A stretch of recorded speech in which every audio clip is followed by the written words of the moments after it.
নমস্কার বন্ধুরা, আজকের রেসিপি কাঁচকলার কোপ্তা কালিয়া। এটা বানানোর জন্য কাঁচকলাগুলোকে ছোটো ছোটো করে কেটে ধুয়ে একটা বাটির মধ্যে পরিমাণ মতো জল দিয়ে সমস্ত কাঁচকলা টুকরোগুলোকে দিয়ে সিদ্ধ হওয়ার জন্য ঢাকা চাপা দেওয়া হলো। কাঁচকলাগুলো সিদ্ধ হয়ে গেলে জল থেকে ছেঁকে তুলে নিয়ে ঠান্ডা হয়ে গেলে ওপর থেকে একটা সিদ্ধ আলু, হলুদ গুঁড়ো, লঙ্কার গুঁড়ো, স্বাদ মতো নুন, একটু গোলমরিচের গুঁড়ো আর ভাজে ধনে জিরে গুঁড়ো আর একটু কাঁচা লঙ্কা কুচি দিয়ে ভালো করে মাখাতে হবে। মাখানোর সময় একটু বেসনও ছড়িয়ে দেওয়া হলো।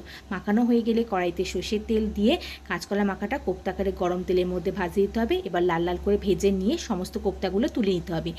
এরপর তেল কমিয়ে একটা তেজপাতা আর একটু জিরে ফোড়ন দিয়ে টমেটো কুচি ভাজা হলো, একটু নুনও ছড়িয়ে দেওয়া হলো আর দেওয়া হলো জিরে, আদা, কাঁচা লঙ্কা বাটা, হলুদ গুঁড়ো। মশলাটা কষানোর সময় হিং আর কাশ্মীরি লঙ্কা গুঁড়ো ছড়িয়ে দেওয়া হলো।